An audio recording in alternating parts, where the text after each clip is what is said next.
6월 마지막 주 김갑수 TV 소리 방송 민심이 갑이다 시작하겠습니다. 네, 지금부터 방송을 시작하겠습니다. 안녕하십니까? 안녕하십니까? 두 분 잘 지내셨습니까? 네, 잘 지냈습니다. 네. 날씨가 엄청 더워졌습니다. 네. 오늘 오는데 아주 뜨겁죠. 네, 그리고 햇볕이 버스 아주 따가워요. 에어컨도 원래 제가 에어컨을 잘 못 쐬는데 네. 오늘 에어컨이 완전히 그 무슨 늙은이 콧김처럼 나와가지고 아주 그 더운 날씨입니다. 게다가 오르막길을 올라오다 보니까 이 집에서 생수 물병 하나 가방에다 넣고 오는데 그것도 무겁게 느껴질 정도로 무더운 날입니다. 오늘 이 방송이 6월 넷째 주 방송이죠. 네. 오늘 방송은 2부작이 될지 3부작이 될지 최소한 2부작은 될 것 같은데 네. 순서대로 시간에 맞춰서 진행을 하도록 하겠습니다. 방송 내용을 좀 소개해 주시죠. 예. 오늘 첫 순서는 시청자 및 다른 유튜버와의 소통, 그리고 이재명의 지역 화폐 외 엽기 시사, 이렇게 첫 순서가 진행되고요. 엽기 시사에 등장하는 인물들은 누구죠? 네, 조국, 이인영, 황교안, 홍준표, 김정숙, 그리고 그 단체로 심평원, 인물은 아니고 단체죠. 네, 그다음에 정헌율, 그다음에 공지영과 꽁지머리 김갑수입니다. 네, 이게 이제 이것을 다 합쳐서 아마 2부작 정도가 시간이 소요될 것 같고, 네, 다음 순서로는 우리가 역사 특집을 마련했죠. 네. 한국 전쟁을 맞이해서 1950년 6월 25일 새벽 4시의 진실을 방송하겠습니다. 방금 말씀드린 대로 2부작 또는 3부작이 될 것으로 예상되고 각 부당 45분 정도 시간으로 잘라서 진행을 하도록 하겠습니다. 여러분도 아시다시피 우리 소리방송 민심이 갑이다는 99.9% 편집을 하지 않습니다. 코를 푼다든지 가래를 모은다든지 하는 아주 불쾌한 소리가 장시간 지속되는 경우 이런 거를 빼고는 다 그대로 하죠. 그래서 지난주에 우리가 방송 시작 선언을 하고 다시 하겠습니다 하는 것까지도 편집자가 편집을 할까요 하길래 그냥 자연스럽게 놔두는 게 좋겠다라고 했을 정도로 거의 그대로 생방송이나 마찬가지인데요. 우리가 팟빵에서 유튜브로 옮겨오고 나서 그동안 이 시청자들께서 달아주시는 수많은 무수한 댓글들을 거의 다 읽어봤습니다. 그리고 시청자들이 어떤 말씀을 하시는지 이런 것들도 저희들 머리에 입력이 돼 있어요. 그리고 우리가 유튜브 방송을 하니까 다른 유튜버들이 우리 방송에 대해서도 조금씩 언급들을 하는데 오늘 첫 순서는 이른바 우리 민심이 갑이다의 신상 발언격이라고 보면 될 것 같습니다. 네. 네. 그리고 우리들의 이 방송 기조와 취지가 어떤 건지를 시청자 및 다른 유튜버들에게 좀 정확히 알려주는 것도 필요하다고 생각 들어서 첫 순서를 이것으로 정했습니다.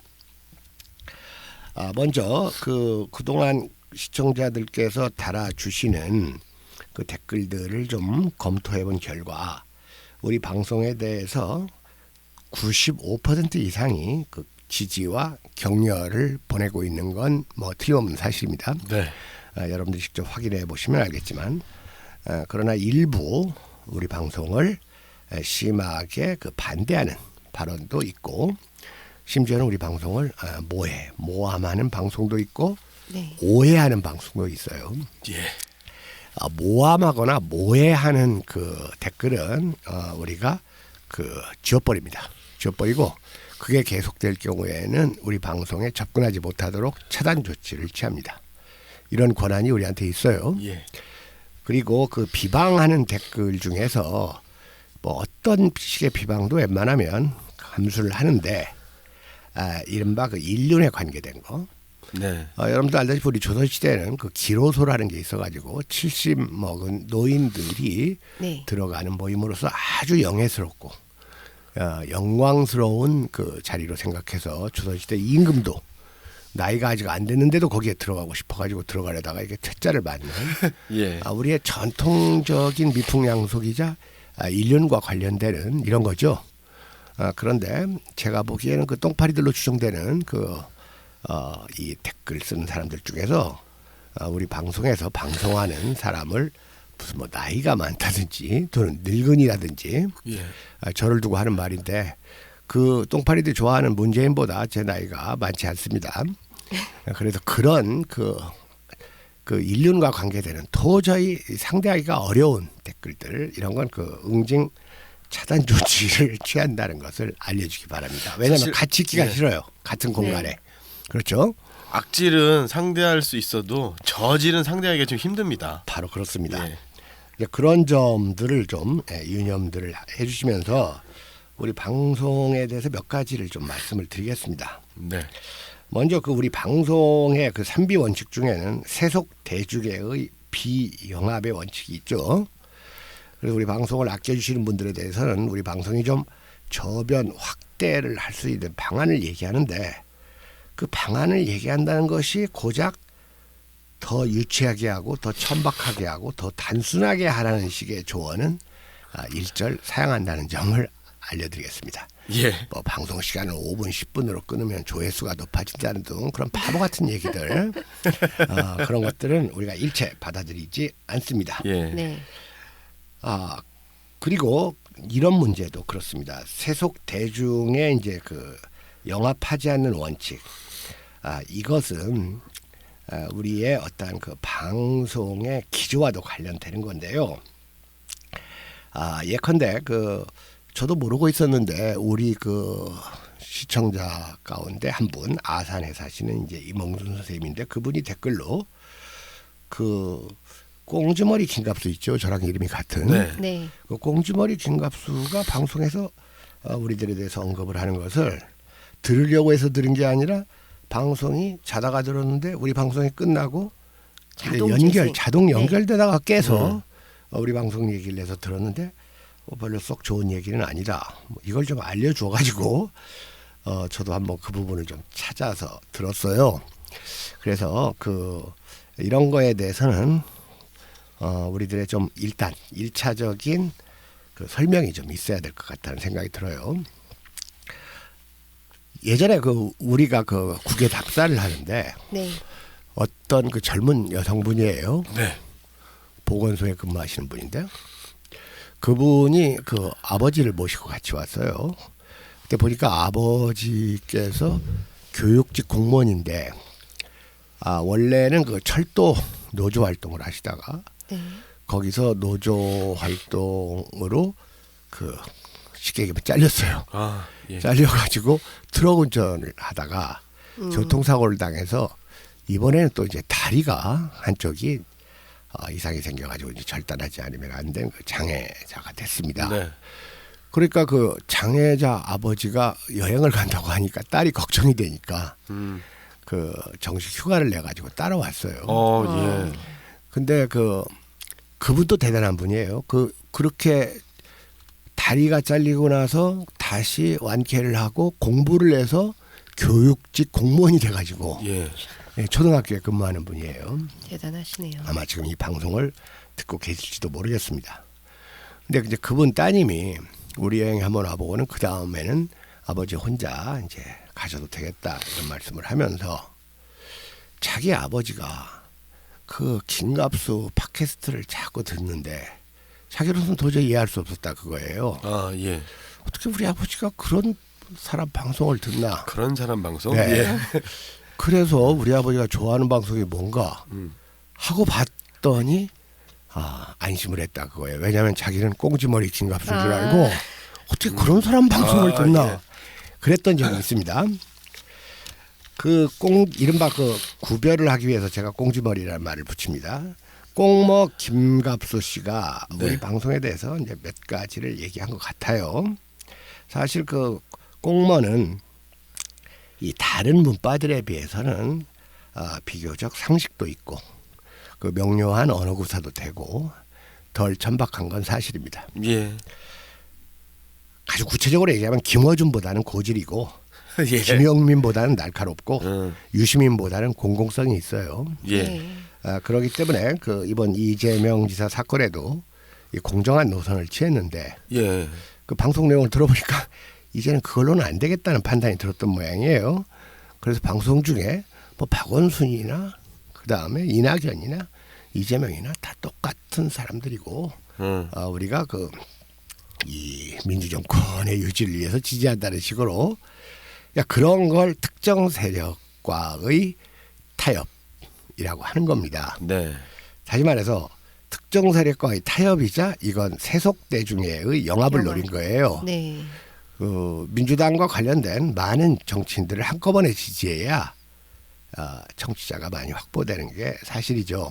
실제로 그 꽁지머리 김갑수가 그 유튜브 방송 채널을 하나 운영을 하고 있죠. 네, 뭐 거기까지는 잘 모르겠고 여기저기 이제 또 팟캐스트에 다니면서 그런 걸로 알고 있는데 그분은 유튜브를 이것저것 많이 이렇게 듣는 것 같아요.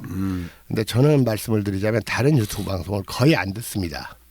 일부러 안 듣는 게 아니라 들을 수가 없어요. 한 3분 5분 들으면 더 이상 들을 필요가 없고 차라리 그런 걸 들어서 배울 바에는 저는 그 시간에 좋은 책을 읽습니다. 그렇기 때문에 거의 안 듣는데요. 일단 그 꽁모가 우리 방송에 대해서 옛날 식의 그 어떤 그 역사의식이나 정치관을 가지고 있다는 식으로 얘기를 했고, 두 번째로는 우리가 김갑수가 민중혁명론자다 이런 말을 했는데 네. 아마 그 이런 오해는 그 꽁모 말고도 다른 분들도 하고 있지 않는가 하는 생각이 들어서 오늘 이런 소통 시간을 마련했습니다. 자, 여러분들, 서구의 데모크라시가 무슨 민주주의의 최상인 양 그리고 최종적 선택인 줄 아는 이러한 정치관은 이게 낡은 겁니다. 이 신자유주의와 결탁된 서구의 데모크라시 정치체제는 제국주의 정치체제에 맞습니다. 그래서 국내에서는 민주주의를 한다고 하고 네. 국외에서는 약소국들을 침탈하고 약소국들을 착취하는 정치체제에 적당하다고 봐요. 그리고 이 서구식 데모크라시는 곧 지금 한계를 드러내고 있죠. 예, 그것 실제로 1980년대 후반 90년대 이제 후쿠야마 역사의 종말 뭐 이런 그런 논의를 통해서도 자본주의 그다음에 또 서구식 데모크라시의 어떤 폐단과 한계가 극명하게 드러내고 다 인정받지 않았습니까? 그 책이 이제 그 역사의 종언이죠. 예. 그것이 이제 90년대 이전에 나왔는데요. 뭐 그 책도 그 말은 역사의 종언이라고는 하지만 뭐 그 사람이 그런 말을 했다고 해서 권위가 있는 것이 아니고 수많은 데에서 이미 그 신자유주의와 결탁된 그 서구 데모크라시의 한계를 지적하고 있어요. 네. 또한 이런 사람들의 공통점, 다시 말해서 문재인 지지자들의 공통점은 이 제국주의나 분단 그리고 분단을 극복하는 통일의 교양이 현저히 부족합니다. 또한 우리의 역사, 즉 조선 역사 그리고 중국의 현실에 대한 교양도 아주 부족하고 편파적이에요. 중국, 조선, 베트남 등을 아우르는 동아시아에 대한, 즉 우리와 우리 주변에 대한 교양이 부족합니다. 그렇기 때문에 이 사람들은 단순히 정치 체제는 서구식 자유주의 아니면 사회주의 공산주의라는 단순한 이분법에 매여 있어요. 네. 그러니까 꽁모가 김갑수한테 그 사람은 민중혁명론자다 이런 말은 이런 단순한 이 사고방식에서 나오는 겁니다. 서구식 자유주의 아니면 사회주의 공산주의 이런 것을 거짓 딜레마의 오류라고 하는 거예요. 우리는 이 둘 중 어느 것도 지향하지 않습니다. 이 둘을 중용적으로 발전시키는 정치 체제를 우리는 원해요. 이건 절충하고는 또 다릅니다.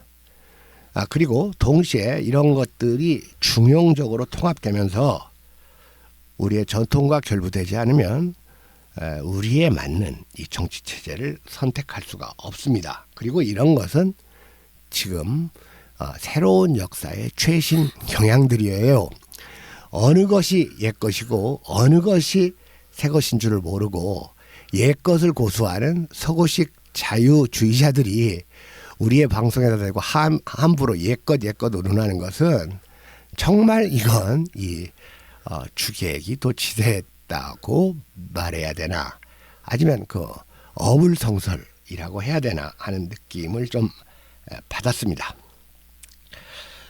자, 그 다음으로 우리는 그 3B 원칙 중에 이제 독재 이 특정 세력과의 비타협, 뭐 국가 그 권력의 비위축 이런 게 있는데 이 특정 세력과의 비타협에 관련돼서 좀 말씀을 드리겠습니다.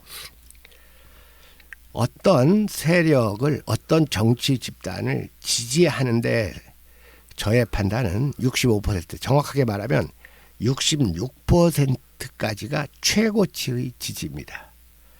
왜냐하면 67%부터의 지지는 이건 3분의 2선의 지지고 이것은 헌법을 개정하고 대통령을 탄핵시키는 지지선입니다. 네. 그러므로 어떤 정치 세력을 또는 어떤 정치인을 지지한다고 하더라도 67%를 넘어서는 지지, 즉 7대3 이상의 지지는 이건 맹목적 지지가 되는 겁니다. 하지만 여러분들 거의 대부분 99% 이상의 유튜브는 특정 세력을 맹목적으로 지지하는 유튜브라는 게 저희들의 판단입니다. 예. 자한당을 맹목적으로 지지하거나 민주당을 맹목적으로 지지하거나 이재명을 맹목적으로 지지하는 유튜브들입니다. 그 중국의 창업주 마오는 생전 07과삼의 평가를 얻으려고 했지만 그 다음에 지도자 등수평은 끝내 그 07과삼 7대3의 그 평가를 거부했죠. 네. 인간은 유한하지만 역사는 무한하다. 이런 말을 해놓고 나중에 마오가 죽고 나서 한참 지나서 등소평은 그 마오의 공이 과를 덮는다. 이런 말을 하면서 그 7대3의 지지를 한참 뒤에야 마오가 세상을 뜨고 나서야 처음으로 인정해주는 발언을 했는데 그건 객관적 평가가 아니라 칭송입니다. 예. 그러니까 7대3의 지지라는 건 이건 최상의 칭송이지 이것은 객관적 평가가 아니에요. 그렇기 때문에 최근 들어서 우리는 그 억울한 일을 당하고 있는 이재명 경기지사에 대한 지지도 66% 이내라는 것을 여러분들이 좀 알아주시기 바랍니다. 네. 그리고 댓글을 보면 이런 댓글들이 있어요. 우군인지 적군인지 불투명하다. 예. 그런 것들이 모든 것을 네. 내 편 아니면 편가르기 문화죠. 적이다라고 나누려는 이 저열하고 단순한 이 정치 방식에 익숙해져 있기 때문에 그래요. 지난번 우리가 홍콩 사태에 대해서 네. 시간이 없어서 상세하게 설명하지 못한 그런 불찰은 있었지만 마치 그 홍콩의 민주 시민들을 모독하는 듯한 방송을 했다고 댓글을 단 사람들이 있어요. 네. 그래서 오늘 이 시간에 최강권 얘기를 좀 하겠습니다. 그래서 오늘은 시간이 좀 우리 방송과 관련된 얘기가 좀 길어집니다. 좀 장황하더라도 이해하시기 바랍니다. 존 나비스비트가 쓴 메가트렌드 차이나라는 책이 있습니다. 이 책은 미국에서 엄청난 그 판매 부수를 기록한 책이죠. 이 책에 보면 이런 말이 나옵니다. 새로운 중국 사회를 지탱해주는 가장 중요하고 섬세하며 필수 불가결한 힘은 하향식과 상향식 세력의 균형이다. 이 균형의 유지가 중국의 독특한 정치 이념을 이해하는 통로이자 중국의 존속 가능성을 결정하는 열쇠이다. 이런 말이 있어요. 중국 정치에 대해서 얘기하고 있죠. 네. 분명히 중국 정치는 그 새로운 민주주의의 시도임은 틀림없어요. 여러분들 무슨 민주주의 하면 그 민주주의의 반대가 사회주의, 공산주의라고 알고 있는 터무니없는 분들도 있어요. 네. 네. 독재죠. 그리고 무슨 또 사회주의 하면 그것이 무슨 자본주의와 별도로 있는 것처럼 지금까지 교육받았고 그렇게 알고들 있어요. 네. 그런데 여러분들 사회주의와 자본주의는 시장 경제라는 점에서 똑같아요. 네. 이 공유 재산을 나라의 재산으로 하느냐 아니면 개인 재산으로 하느냐 하는 데는 큰 차이가 있지만 인류가 시장 경제를 외면하고 국가가 존속된 예는 없습니다. 네. 그렇기 때문에 이 자본주의의 역사가 가장 터무니없는 것이면 18세기 유럽에서 시작됐다라고 보는 게 가장 터무니없는 거고 낡아빠진 역사관이고 이것을 문재인 지지의 유튜버들은 대부분 공유하고 있어요. 네. 자본주의는 여러분들 15세기에도 시작되지도 않았고 12, 3세기에 시작되지도 않았고 춘추 전국 시대부터 있었어요. 네. 기원 전부터. 그걸 무슨 아주 낡아빠진 50년 전, 30년 전에 유럽 중심 사관에 의거해 가지고 정치를 판단하면서 우리 김갑수 방송에다가 옛방식이라고 하니까 참 터무니가 없고 안타깝습니다. 예. 예.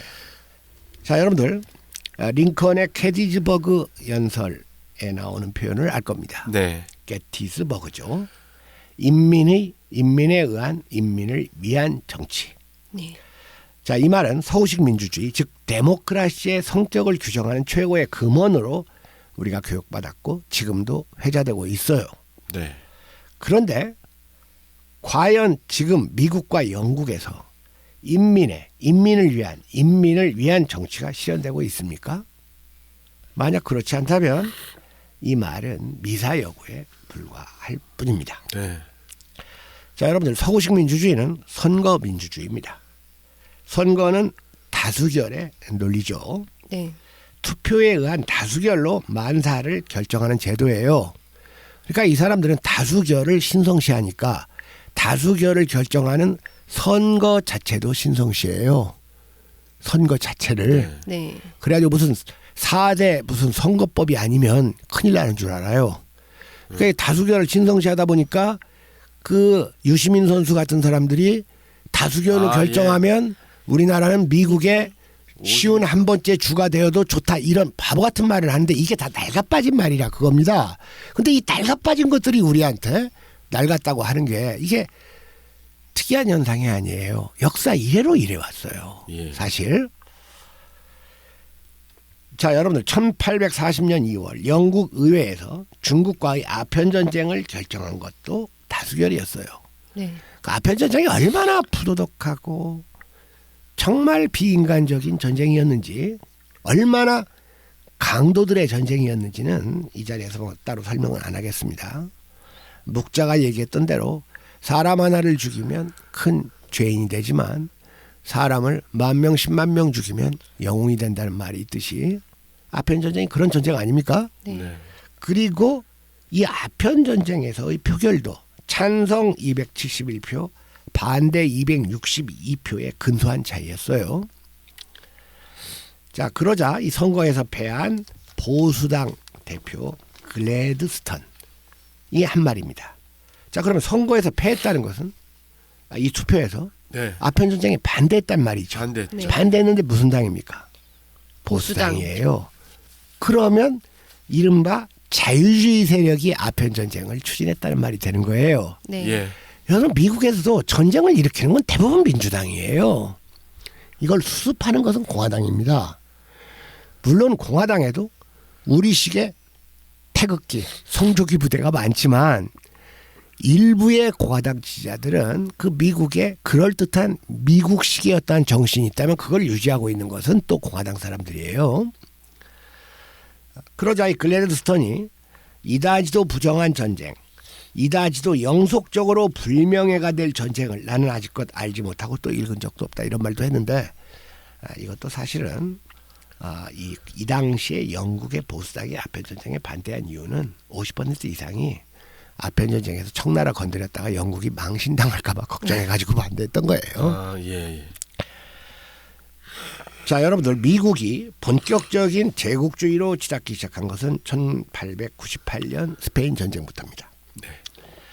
이 전쟁을 승인한 것도 물론 미국 의회의 다수결이었어요. 이후 미국이 벌인 숱한 침략 전쟁, 이것은 대부분 미국 의회의 다수결 승인을 거친 겁니다. 물론 이 침략 전쟁을 도발한 미국의 대통령들도 모두 다수결 선거에 의해서 선출됐어요. 다수결 선거가 그렇게 좋다면 이명박 박근혜도 무엇으로 뽑았는지를 얘기해야 됩니다. 네. 이런 얘기를 하면 이명박 박근혜 뽑았을 때 부정선거였는데 뭘 이렇게 얘기하냐. 그렇게 부정선거를 만들어낼 수 있는 제도도 이게 선거제도예요. 예. 서구식의 데모크라시에 의한 선거제도는 언제든지 부정선거 또는 독재 정치로 이렇게 일탈할 가능성이 있는 제도라는 점에서 또 큰 취약점이 있어요. 오히려 그러면 이 선거제도가 악용돼서 독재 정치를 옹호하는 어떤 수단과 방법으로 사용될 수 있다라는 거죠. 그렇죠. 예. 자, 여러분들 2007년 1월에 중국의 후진타오 주석이 17자 전국 대표회 연설에서 우리는 항상 인민을 최우선에 두어야 한다. 여러 계층과 분야의 정치 문제에서 인민의 질서정연한 참여를 확대해야 된다. 질서정연한 참여를 확대해야 한다. 누구의? 인민의. 여러분들, 내가 민중이라는 말을 안 쓰기 시작한 지가 지금 한 5년 됐습니다. 왜냐?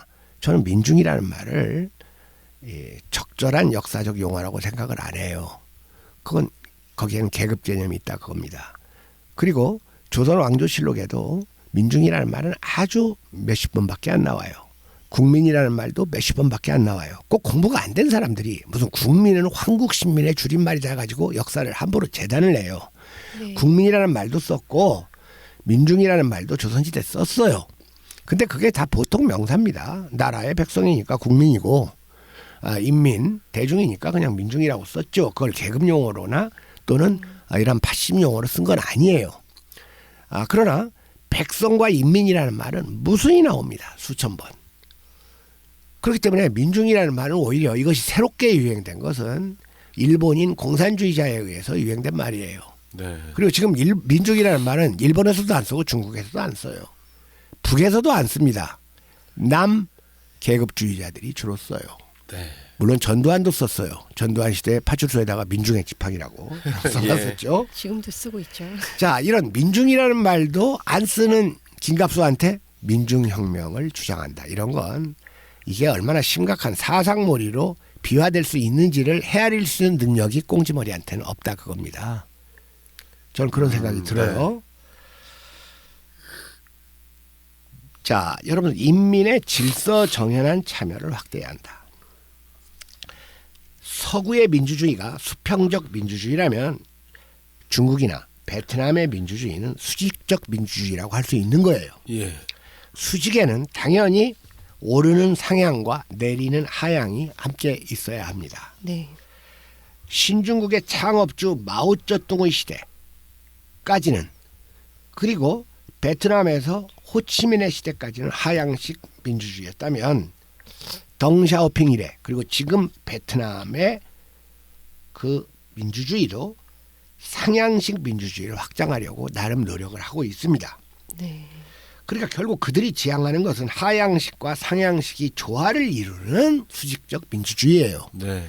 이거에 비해서 선거에 의해서 지도자를 뽑는 서구 데모크라시는 수평적 민주주의라고 할 수 있어요. 양쪽이 다 일장일단이 있을 수가 있고 아직 수직적 민주주의는 이 실험이 완성된 단계까지 이르지는 못해요. 그러나 우리 민심이 갑이다가 지향하는 것은 이 두 민주주의를 중용적으로 통합하는 보다 나은 새로운 정치 체제를 우리는 지향하는 겁니다. 자, 여러분들 그 메가트렌드 차이나의 저자 나이스비티는 이 중국을 100번 이상 여행한 학자입니다. 그런데 이 나이스비트는 서구식 민주주의의 시각에서 중국의 비민주성을 거론하는 것은 출발 자체가 잘못된 것이다 라고 지적을 합니다. 최근에 홍콩 시위도 마찬가지입니다. 홍콩 시위를 한국의 민주화 운동에 빗대는 것은 모든 것을 서구 데모크라시를 기준으로 재단하기 때문입니다.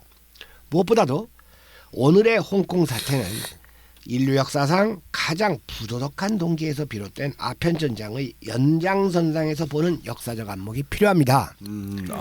티베트 사태도 마찬가지예요. 여러분 티베트의 무슨 달라이라마가 무슨 정의로운 무슨 종교 지도자인 줄 아세요? 달라이라마들의 치하에 있던 티베트 인민들은 전부 농노들이에요. 유럽식에. 얼마나 착취가 심하고 그 인민들에 대한 탄압이 심한지를 모릅니다.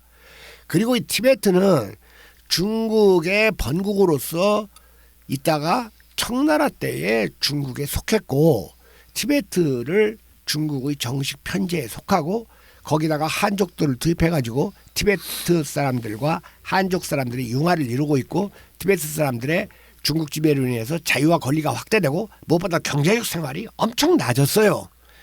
그런데 여기서 티베트 사태를 멀리서 조종하고 이런 애들은 달라이라마의 그 재정일치의 그 인민을 농노처럼 착취하는 그걸 추동하는 세력이라는 것도 동시에 아셔야 돼요.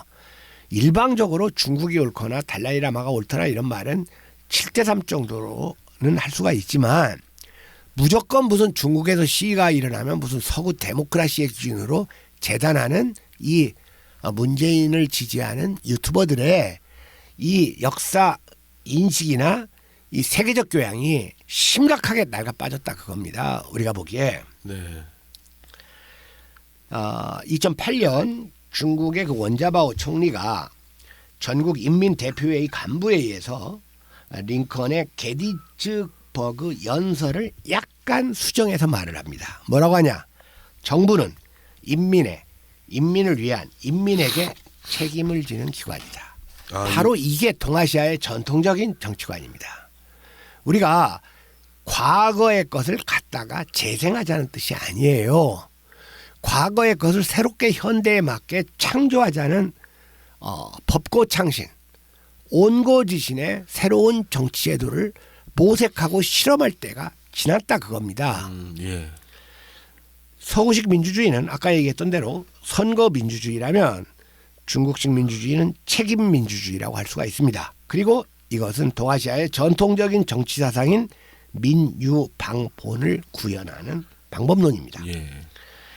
미국이 200년 전에 대통령제 하에서 새로운 민주주의를 실험했듯이 중국 역시 전래의 역사 문화에 어울리는 새로운 민주주의의 모델을 만들어가고 있다고 봐야 한다는 것이 이 메가트렌드 차이나 저자의 주장이고, 이러한 주장은 이미 이 세계적인 보편적 동의를 얻어가고 있는 추세입니다. 그리고 이 중국의 실험은 상당한 수준의 성공 단계에 올라섰어요. 불과 수십 년 만에 명실상부한 G2 국가로서 미국을 육박하는 수준으로 올라섰습니다. 경제력도 그렇고 군사력도 그래요. 그리고 무엇보다도 마오 이래 화국봉이 잠시 정권을 잡았다가 덩샤오핑에게 정권이 넘어가고, 덩샤오핑 이래 장쩌민, 후진타오, 강택민, 호금도 이렇죠. 네. 등소평은 덩샤오핑이고, 그리고 시진핑, 스끈평으로 이어진 조용하고도 평화로운 정권 교체에서 읽을 수가 있습니다. 예. 여러분들 지금 한국 인민들은 선거에 시달려요. 이건 뭐 선거가 그냥 1년 반 만에 한 번꼴로 있잖아요. 네. 대선 끝나면 총선 있고, 총선 끝나면 지방선거 있고, 그때마다 이 사회가 얼마나 혼탁해지고 분열이 심하고 낭비가 심합니까? 예. 꼭 대중선거에 의해서 민주주의가 치러져야 된다는 생각이 이게 낡아 빠진 생각이라 그겁니다. 예. 그래서 저는 개인적으로 선거에 의해서 정치가를 뽑는 이 정치제도에 대해서 저는 반대하는 편이에요. 그리고 새로운 정치제도가 무엇이 나을까를 모색하고 있는데, 한 가지 분명한 것은 그것은 우리의 전통과 결부되지 않으면 안 된다는 그러한 생각입니다. 자, 여러분들 2008년에 미국에서 출간된 책 메가트렌드 차이나가 뉴욕타임스에 106주 연속 베스트셀러에 올랐습니다. 아, 예. 여러분들 미국의 단점도 많이 보이고 미국의 약점도 많이 보이지만, 미국의 지식인 사회, 그리고 미국의 저널리스트들의 이 저술 능력, 그리고 미국 대학들의 저력은 지금 어느 나라도 따라가지 못해요. 이 책이 무려 1,500만 부 이상이 팔렸습니다. 그런데 이 책이 한국에 번역 소개된 것이 2010년이에요. 몇 판 나오다가, 수천 권 나오다가 더 이상 안 팔리니까 품절된 상태로 있습니다. 중고 아니면 구할 수가 없어요. 오늘날 한국인들은 중국을 잘 모르고 알려고 하지도 않고, 알려고 하지 않기 때문에 모르는데, 이런 것들도 또 한편으로 분단체제가 이야기한 국가보안법과도 관련되고, 마치 중국을 무슨 중공이라고 불렀던 40-50년 전, 30-40년 전에 낡은 이 세계관에 머물러 있는 이 서구 민주주의를 모양하는 꼰대 유튜버들에 의해서 이것이 부단히 재생산되고 있는 우리나라 이 유튜버 현실을 오늘 좀 냉철하게 좀 지적을 하고자 했습니다. 네. 자, 다음으로 우리가 그 손혜원 선수에 대해서는 여러 차례 비판도 가했지만 예. 이번에 이번에 검찰이 그 불구속 기소한 거에 대해서 그 기소의 근거로 삼았던 그 보안 문건이라는 거 네. 예. 이거에 대해서는 우리가 신중한 그 자세를 취했죠. 네.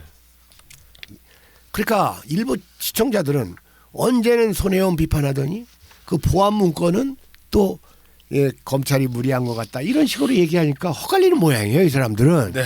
그러니까 모든 유튜버들이 이쪽 자기가 지지하는 정치 세력 하는 짓은 다 옳고 자기가 반대하는 정치 세력 하는 짓은 다 틀리다는 식으로 방송하고 있잖아요. 예.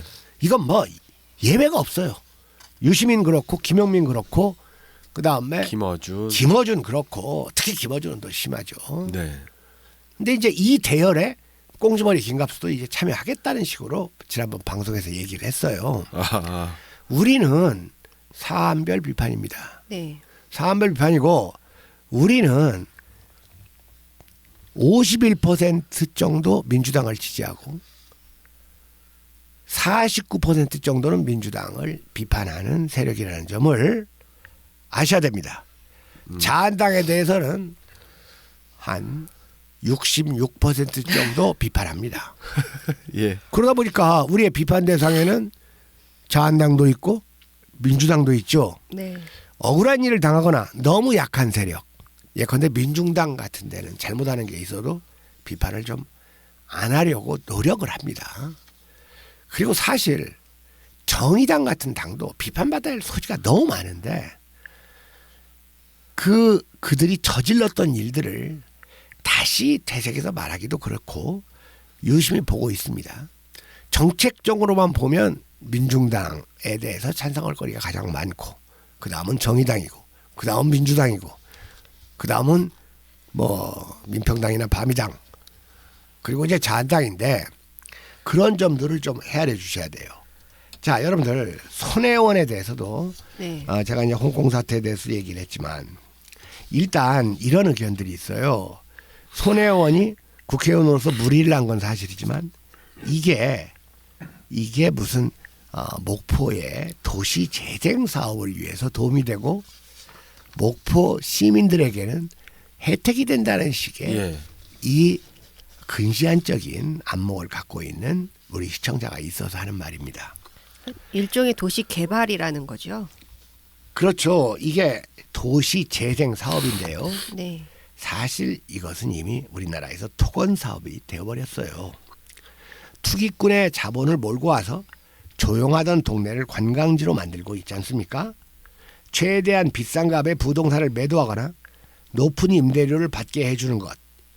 이것이 바로 지역경제 발전이자 성공이라고 여기도록 세뇌시킵니다. 동네의 주인이 되어야 할 주민이 빠진 이런 모습. 이런 게 지금 한국의 도시재생 사업이에요. 지금 보세요. 손혜원 의원이 무슨 낙후된 목포의 구도심을 살리겠다고 해놓고 문화재거리 일대에 본인, 가족, 지인 등을 동원해서 부동산 투기를 했다. 그리고 이것이 그 공중파 방송의 보도 후에 검찰 조사가 시작되었고 이것이 결국은 그 무슨 뭐 부패방법과 부동산 실명법 위반 등 혐의로 기소하기에 이르렀는데요. 내가 볼 때 손혜원 의원은 이 역사적인 인식이 부족하고 국토개발과 도시재생사업의 이 성격에 대한 안목이 부족하기 때문에 자기 나름대로는 좀 잘난 체 할 수 있는 일을 해보겠다고 한 게 그렇게 된 것 같아요. 예. 자, 그런데 여러분들 도시재생산업이라는 것은 사업이라는 것은 지역 주민이 스스로 만들어내는 문화와 부가가치 그리고 경제적 자립에 기반하지 않으면 이건 무조건 부동산 가격과 임대료 상승을 유발해서 지역 주민에게 귀속되기는커녕 오히려 이들을 내몰아 버립니다. 네. 여러분들 세상에 공짜가 어디 있습니까? 우리의 어떠한 그 삶의 질을 향상시키는 것을 우리와 전혀 관련이 없는 외부 세력이 와서 만들어준다는 이 망상을 버려야 됩니다. 이게 식민지 근성입니다. 여러분들. 서구 제국주의 국가가 약소국들에 가가지고 너희들 이렇게 잘 살게 만들어주겠다고 해놓고 들어와가지고 약소국 사람들은 소외시키고 지들의 이권을 챙긴 것이 식민지 침공 아닙니까? 네. 네. 이런 시각으로 도시재생사업, 외부인에 의한 도시재생사업을 볼 필요가 있다 그겁니다. 그리고 저는 또 못마땅한 게 뭐냐면 이 목포에 손혜원 의원이 역사 문화를 보존하겠다, 근대 유적을 보존하겠다. 그래서 도시재생을 하고 뭐 관광산업을 육성하겠다라고 얘기를 하는데 네. 보존하라고 하는 게 식민지 건물 아닙니까? 보존하라고 하는 게 근대 제국주의의 예. 역사예요. 상징적으로 그건 몇 채만 보존할 해놓으면 필요도 돼요. 있지만 그렇죠. 그런 게 무슨 다 문화재인 줄 아는 이 서구 모양주의의 심각한 세계관이 손혜원 의원한테 있어요. 그리고 손혜원 의원은 또 문파 아닙니까? 이 문파들의 공통적인 게 유럽 모양주의예요. 그리고 이런 유럽 모양주의는 가장 심한 것이 마르크스 레닌을 좋아한다라고 입으로만 말하는 사람들, 이런 사람들한테 가장 심합니다. 실제로 자본주의 국가에 살면서 아둥바둥 돈 더 벌려고 노력하면서 자기가 사회주의자라고 말하는 사람들. 예. 어떻게 그런 사람들이 사회주의자예요? 그리고 무슨 사회주의 하면 무슨 또 대단한 것처럼 얘기하는 이 단순한 사람들. 자, 그렇기 때문에 손혜원 사건에서 우리 입장을 정확하게 얘기를 하겠습니다.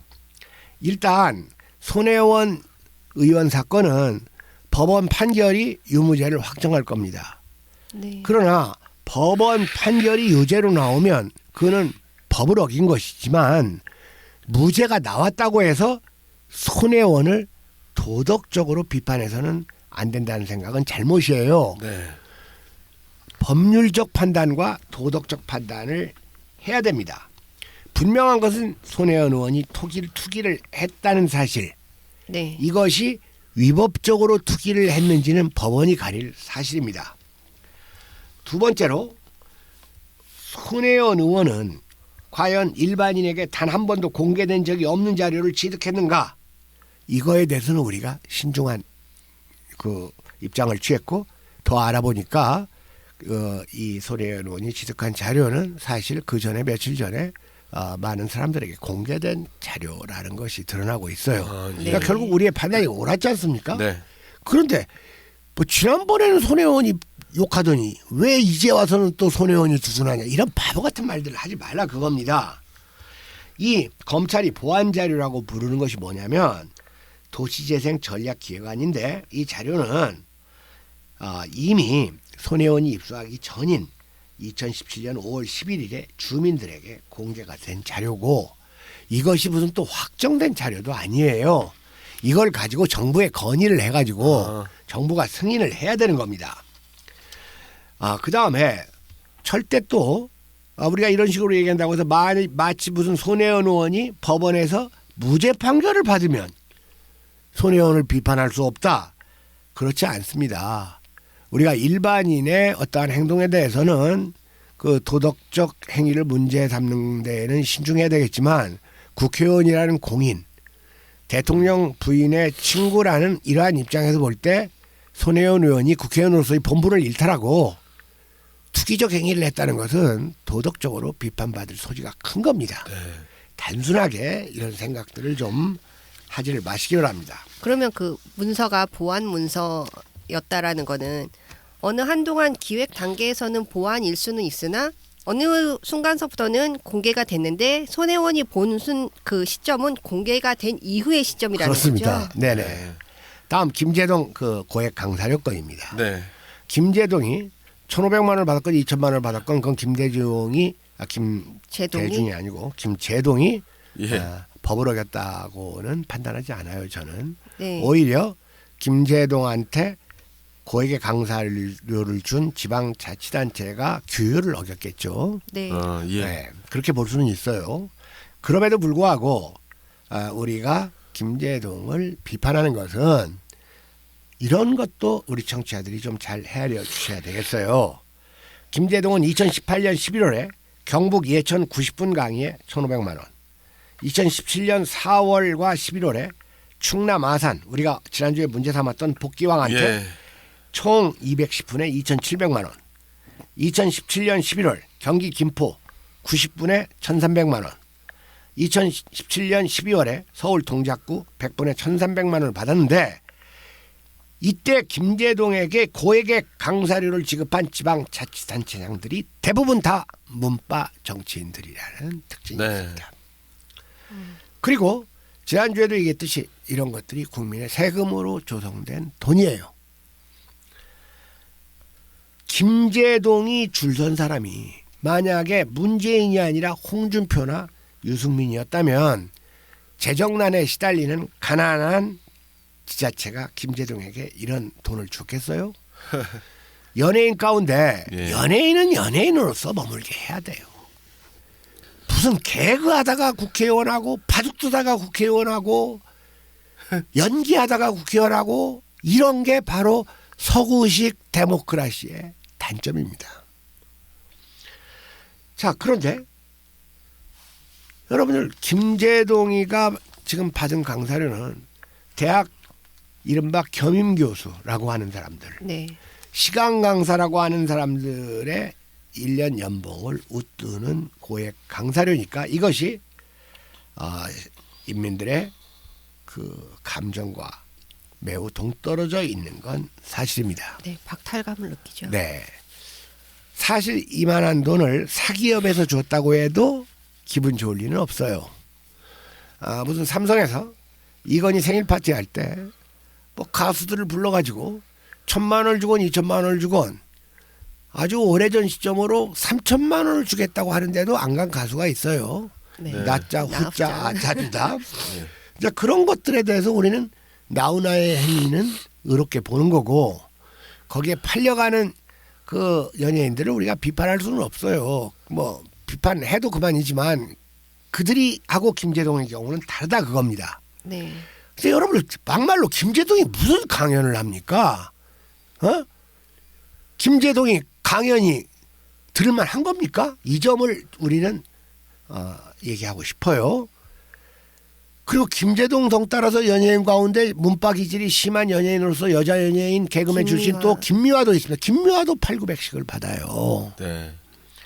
자, 그런데 김제동은 평소 대중 연설에서 무슨 말을 하고 다니는 줄 아세요? 목수의 망치와 판사의 망치는 같아야 한다. 병원 청소부의 1시간 노동의 가치와 의사의 1시간 노동의 가치도 같아야 한다. 이런 말씀을 하고 다녀요. 김제동이. 말로는 이렇게 평등을 부르짖으면서 1,000만 원, 1,500만 원의 강사료를 입속으로 챙기고 그걸 오래 유지하기 위해서 반대가 되는 세력집에게 기부도 조금씩 하는 이 줄타기의 명수 같은 김제동의 행적을 비판하기는커녕 이것을 두둔하는 김어준이, 법륜, 황교익이 이런 사람들이 제정신이야 그겁니다. 네. 바로 이런 입장에서 우리는 김제동을 비판했던 겁니다. 자, 오늘 신상 발언 시간이 상당히 길어졌습니다. 네. 여기서 1부를 마칠까요? 네. 네.